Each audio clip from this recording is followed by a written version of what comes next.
Well, my dad, to start with it, probably I was 3 or 4 months old when he died. So I don't know much about him by just what my mom tells me about him. He was in the revolution with Castro.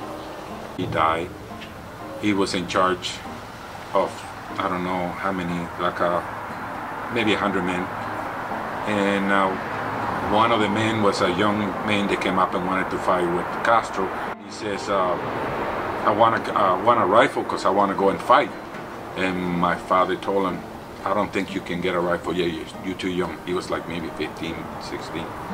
So he said to him, no, you can't have a rifle yet until you grow up a little bit more and be more responsible. He got somebody to give him a weapon and shot my dad on the back and killed him. And that's the way he died. He didn't die fighting, he died because one of his own men killed him.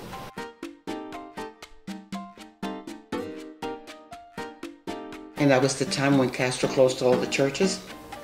And I do remember to this day, walking up to the church, the big huge doors closed with wood across like this that we couldn't get in. I remember that.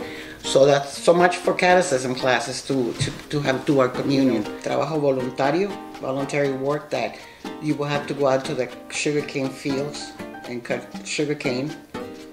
And I remember the big truck coming over and picking everybody up. And of course my sister and I will go with our parents. And for us, that was a field trip. You know, you're little, you're a field trip. We'll be going to these sugarcane fields, and what do we know about cutting sugarcane, right? We were cutting it halfway, and that's not the way you do it. You gotta go way down with a machete. Listen, you know how Castro in the school talked to you like, you know what? The United States is bad for you. Cuba, you get everything for free here, you don't have to do this and that, but they brainwash you. That's the way I felt like school. So I was getting to be to the point that I didn't like the United States because that's what they were teaching me in school. To not like USA, it's bad. They used to call them gusanos.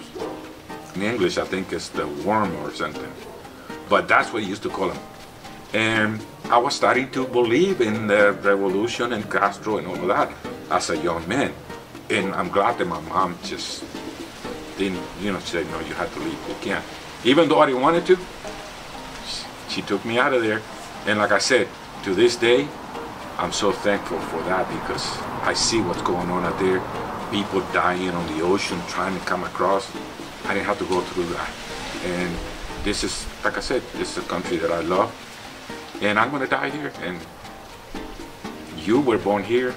So that tells you that my life is here.